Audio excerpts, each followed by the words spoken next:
ഈ പള്ളിയുടെ ചുറ്റും ഈ കപ്പലുടെ ചുറ്റും വന്നിരിക്കുന്നവരിൽ ബഹുഭൂരിപക്ഷം പേർക്കും ക്ഷമിക്കാൻ ഒട്ടനവധി പേരില്ലേ? പ്രാർത്ഥനയൊക്കെ നല്ലതാ, മെഴുകുതിരി മുട്ടക്കാട്ടം വലുപ്പത്തിൽ മെഴുകുതിരി കത്തിക്കും. എന്നാൽ കൂടപ്പുറപ്പിനോട് മിണ്ടിയിട്ട് കാലം കുറയായി. പള്ളി വന്ന് കൈവിരിച്ച് പിടിക്കുന്ന കണ്ടാൽ അടുത്തിരിക്കുന്നവരുടെ കഴുത്തും കൂടെ പിടിച്ച് പൊക്കുമെന്ന് തോന്നും. അതുപോലാണ് കൈവിരിച്ച് പിടിക്കുന്നത്. താണ് മണങ്ങുന്ന കണ്ട കയറ്റുപായം കൂടെ കടിച്ചുകൊണ്ട് പോരുമെന്ന് തോന്നും.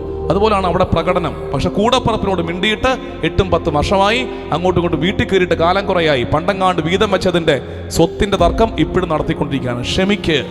കുരിശ് നിന്നെ ക്ഷമിക്കാൻ നിർബന്ധിക്കുന്നു. അതായത് ഇനിയും ക്ഷമിക്കാൻ ബാക്കി വെച്ചിട്ട് ഈ കുരിശുമുത്തപ്പന്റെ മുമ്പിൽ വന്ന് കുമ്പിടുന്നത് അത് കേവലം ഷോ ഓഫ് ആണെന്ന് ഈ കാലം വിധി എഴുതും. നമ്മുടെ ആരാധനകൾ ജീവിതത്തിലേക്ക് വരാതെ പോകുന്നത് കൊണ്ടാണ് നമ്മുടെ കുഞ്ഞുങ്ങൾക്ക് ഇതിനോടൊക്കെ മടുപ്പാകുന്നത്.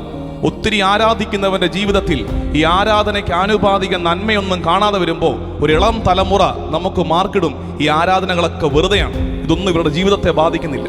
കുരിശ് ക്ഷമിക്കാനുള്ള പ്രചോദനം തരുന്നുണ്ട്, ക്ഷമിക്കാനുള്ള ആഹ്വാനം തരുന്നുണ്ട്. ക്ഷമിക്ക്, പോട്ടെന്ന് വെക്കുക. കാരണം കുരിശേ കടന്നുകൊണ്ട് അവൻ പറഞ്ഞു, അവർ ചെയ്യുന്നതെന്ന് അവർ അറിയുന്നില്ല, അവരോട് ക്ഷമിക്കണമേ. കുരിശിലേക്ക് നോക്കുമ്പോഴൊക്കെ കുരിശ് നമ്മളെ വെല്ലുവിളിക്കുക. എടാ, കുരിശിലേക്ക് നീ നോക്കിക്കൊണ്ടിരിക്കാതെ, ആരാധിച്ചുകൊണ്ടിരിക്കാതെ കുരിശിന്റെ ശൈലിയെ കോപ്പി പേസ്റ്റ് ചെയ്യടാ. അതെന്താണെന്നറിയാമോ?